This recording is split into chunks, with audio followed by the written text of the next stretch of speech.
राम राम नमस्कार।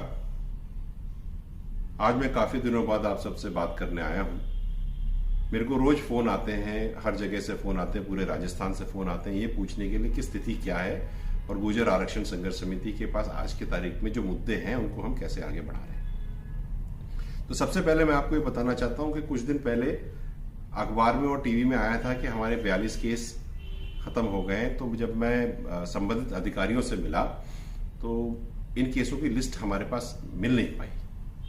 तो अभी मुझे ऐसा लगता है कि ये केस अभी तक हटे नहीं है और इसके अलावा जो बाकी केसेस हैं पिछले 1 साल से कोई भी केस हटा नहीं है, उस पर कार्य चल रहा है, होम डिपार्टमेंट से बात हो रही है। इसके अलावा जो आरजेएस की जो अभी भर्तियां हुई हैं, जो 5 नियुक्तियां हुई हैं, उसमें जो बैकलॉग मिलना था हमें वो हमें नहीं मिला है। उसके लिए हमने माननीय मुख्यमंत्री जी को पत्र भी लिखा है, लेकिन वो अभी हुआ नहीं है। और आने वाली जो भर्तियां हैं उसके अंदर में भी अगर बैकलॉग हमें इंप्लीमेंट कराना है तो हाई कोर्ट के सर्विस रूल्स के अंदर में हमारी 5% आरक्षण और ये जो बैकलॉग जो पारित हुआ है इसका इंप्लीमेंटेशन जरूरी है, ये करवाना है। 372, 233 और पशु चिकित्सक भर्ती, ये भर्तियों के ऊपर डिटेल अभी पेंडिंग है सरकार से, उस पर बात चल रही है।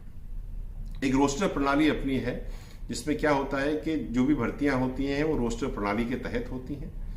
इसका मतलब ये है कि 5% आरक्षण जो हमें मिलता है वो पूरे राजस्थान लेवल पे मिलता है, लेकिन जब भर्तियां मिलती हैं तो वो तहसील डिस्ट्रिक्ट में बढ़ जाती हैं।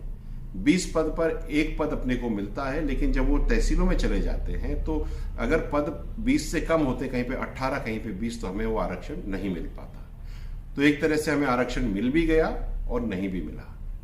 जरूरत है कि जो आरक्षण है अगर पूरे राजस्थान के लेवल पे दिया गया है तो उसका इम्प्लीमेंटेशन भी पूरे राजस्थान के लेवल पे हो, जिससे कि हमारे पद हमसे छीने ना जाएं और दूसरों से भरे ना जाएं। एक डीएनटी सर्टिफिकेट अपना पेंडिंग है, ये बात हमने रखी है।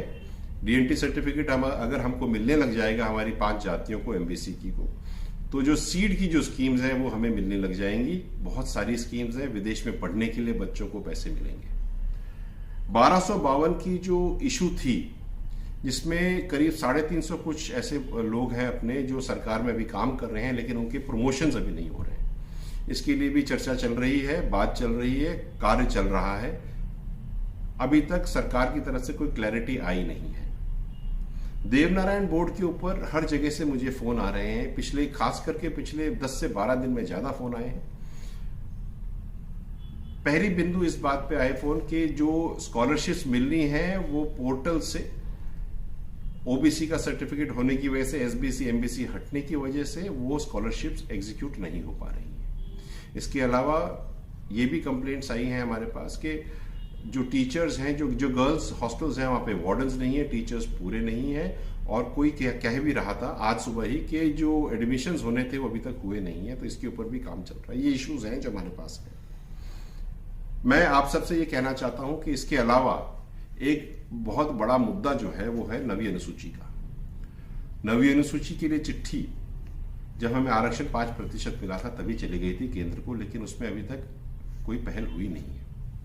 मैं और हम सब के सब मिल करके अब आप सबके बीच में आएंगे, अपन सब बैठ के चर्चा करेंगे कि आगे करना क्या है। एक एक गांव जाएंगे, हर एक व्यक्ति से मिलेंगे, पटेलों से मिलेंगे, युवाओं से मिलेंगे, आपकी बात सुनेंगे, आप जो कहोगे वो करेंगे, मिल करके इसको करेंगे। नवी अनुसूची तो अपने को चाहिए साहब, क्योंकि अगर नवी अनुसूची में अगर अपना आरक्षण नहीं डला तो कुछ भी हो सकता है।